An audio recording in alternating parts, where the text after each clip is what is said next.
CTET सितंबर 2026 में इस topic से सवाल जरूर आएगा, क्योंकि अगर सीटेट का रिकॉर्ड उठा करके देखिएगा 10 से 15 साल का रिकॉर्ड, तो पिछले 15 साल में 15 साल का पीवाईक्यू अगर देखिएगा तो हार्वर्ड गार्डनर से रिलेटेड हर बार 1 से 2 नंबर का सवाल जरूर आया है, कभी कभी 3 से 4 नंबर का भी सवाल आया है। तो इस टॉपिक का प्रैक्टिस करके आप कंप्लीट कर सकते हो 5 नंबर। और इसका अगर थ्योरी पढ़ना है तो इस चैनल्स के प्लेलिस्ट में चले जाइए, हार्वर्ड गार्डनर का बहुबुद्धि का सिद्धांत का आपको टॉपिक का पूरा थ्योरी मिल जाएगा। फिलहाल आप हार्वर्ड गार्डनर से रिलेटेड इस 10 से 15 सवाल को, यानी कि 10 सवाल को खास करके प्रैक्टिस कीजिए और अपने स्कोर को कमेंट सेक्शन में जरूर कमेंट करके बताइए। तो स्टार्ट करते हैं आज का 10 क्वेश्चन का प्रैक्टिस। वेलकम करते हैं आप सभी का आपके अपने यूट्यूब चैनल स्टार एकेडमी पर, और हमारे चैनल्स को विजिट करते रहिए, शेयर कीजिए, सब्सक्राइब कीजिए, लाइक कीजिए। तो फर्स्ट सवाल आज का यह है कि बहुबुद्धि का सिद्धांत किसने दिया? पियाजे ने, वाइगोस्की ने, हार्वर्ड गार्डनर ने, स्किनर ने? कमेंट में जवाब जरूर दीजिएगा। चलिए 10 सेकंड रुक जाते हैं। आंसर होगा हार्वर्ड गार्डनर। नेक्स्ट देखिए, हार्वर्ड गार्डनर आंसर दिया। अभी आंसर इसलिए यहाँ पर लिखे रहते हैं ताकि आपको ये यकीन हो जो कि आपको जो दिया जा रहा है वो ऑथेंटिक दिया जा रहा है, सही दिया जा रहा है। नेक्स्ट सवाल, गार्डनर के अनुसार बुद्धि क्या है? केवल आईक्यू है, केवल स्मृति है, अनेक क्षमताओं का समूह है, या केवल गणितीय क्षमता है? कई बार हमने बताया कि सीटेट में केवल हमेशा से निगेटिव क्वेश्चन होता है, तो केवल केवल काट दीजिए। यहाँ भी केवल है, अनेक क्षमताओं का समूह ही बुद्धि कहलाता है। हार्वर्ड गार्डनर ने इसी बात को अपने बहुबुद्धि के सिद्धांत में एक्सप्लेन किया है, और वो सिद्धांत आपको मिल जाएगा। कहाँ मिल जाएगा? स्टार एकेडमी पर आप लिखिए बहुबुद्धि का सिद्धांत बाय स्टार एकेडमी, या फिर आप हमारे प्ले लिस्ट में चल जाइए, हार्वर्ड गार्डनर का सिद्धांत आपको मिल जाएगा डिटेल में समझाया हुआ। चलिए, संगीत से संबंधित बुद्धि कौन सी है? लिंग्विस्टिक, म्यूजिकल, नेचुरलिस्टिक, या इंटरपर्सनल? देखिए, बात हो रही है संगीत, और संगीत किससे रिलेटेड होता है? तो आपको म्यूजिकल से रिलेटेड होता है, तो आंसर यहाँ पास मेरे हिसाब से म्यूजिकल होना चाहिए। बाकी आप कमेंट करके जरूर बताइए, सही आंसर होना चाहिए म्यूजिकल। चलिए नेक्स्ट, भाषाई बुद्धि किससे संबंधित है? खेल से, भाषा से, प्रकृति से, या चित्रकला से? खेल, भाषा, प्रकृति या चित्रकला से किससे संबंधित है भाषाई बुद्धि? नाम है भाषाई बुद्धि, और ये सवाल आया है, ये सवाल आपको आया है 2021 के क्वेश्चन में आया है, तो इसको आपको वेरी वेरी इंपॉर्टेंट याद रखना है। ठीक है, तो भाषाई बुद्धि संबंधित है भाषा से, याद रखिएगा। ठीक है, आंसर बी। नेक्स्ट, एकदम 5 मिनट लगेगा, 5 मिनट में 10 क्वेश्चन का प्रैक्टिस हो जाएगा। Logical mathematical intelligence, logical mathematical intelligence किससे संबंधित है? ये सवाल जो है 2018 में आया है कि नगमा एक लड़की है और किसी सवाल को सॉल्व करते हुए वो जोड़ रही है, घटा कर रही है, और सवाल को सही सॉल्व कर रही है, तो बताइए उसके अंदर कौन सा इंटेलिजेंस है अकॉर्डिंग टू हार्वर्ड गार्डनर? ऐसा सवाल आया था 2018 में। तो ये बात किससे, लॉजिकल मैथमेटिकल इंटेलिजेंस किससे संबंधित है?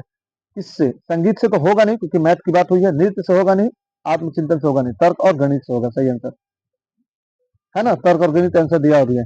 नेक्स्ट, दूसरों को समझने की क्षमता क्या कहलाती है? दूसरों को समझने की क्षमता, देखिए क्षमता जो होती है वो 2 तरह की होती है, एक दूसरों को समझने की, और एक खुद को समझने की। एक खुद को समझने की और एक दूसरों को समझने की, या कुछ ऐसे समझ सकते हैं कि जो कैपेबिलिटी होती है वो 2 तरह की होती है, एक दूसरों को समझने की और एक खुद को समझने की। ठीक है, एक खुद को समझने की, एक दूसरों को समझने की। देखिए, तो इंटरपर्सनल जो होता है दूसरे के मन में दूसरे के मन में जा करके उसकी एबिलिटी को समझना इंटरपर्सनल। तो दूसरों की समझने की क्षमता क्या कहलाएगी? इंटरपर्सनल।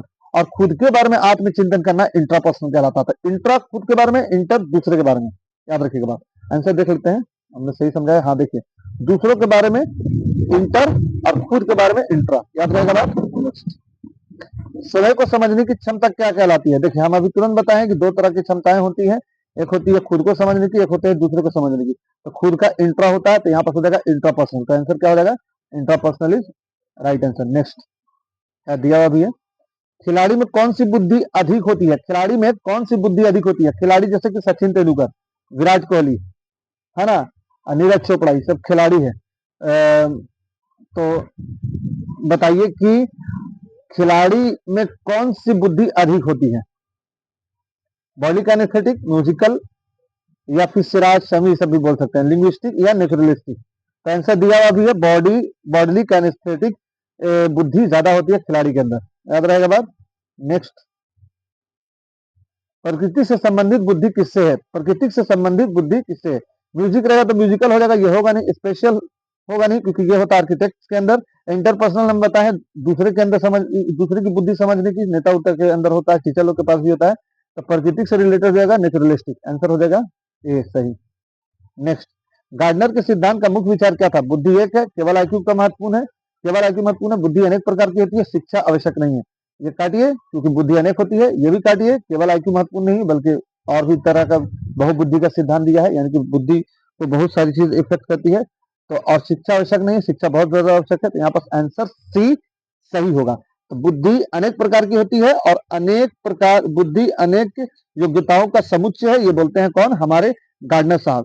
तो गार्डनर से रिलेटेड आपने अभी किया 10 सवाल, और उम्मीद करते हैं कि आपका 10 सवाल में से 10 सवाल सही हुआ होगा, और इसमें से जरूर सितंबर में एक आध सवाल जरूर आएगा, क्योंकि हार्वर्ड गार्डनर से रिलेटेड इससे बाहर सवाल नहीं पूछा जाता है। और हमने थ्योरी पढ़ा रखा है, तो थ्योरी जाके देखिए। और हाँ, सीडीपी का अगर पूरा प्रैक्टिस करना है ज्यादा, तो ज्यादा प्रैक्टिस के लिए आपको 500 प्रीवियस ईयर का क्वेश्चन का प्लेलिस्ट बना हुआ है, लिख दीजिए यूट्यूब पर CDP 500 PYQ by star academy, आपको सबसे पहले मिल जाएगा।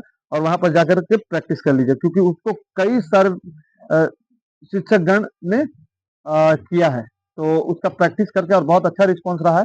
तो प्लीज उसको भी देखिए। और छोटा सा रिक्वेस्ट, शेयर, सब्सक्राइब और लाइक करना मत भूलिएगा, मेहनत लगता है कंटेंट बनाने में।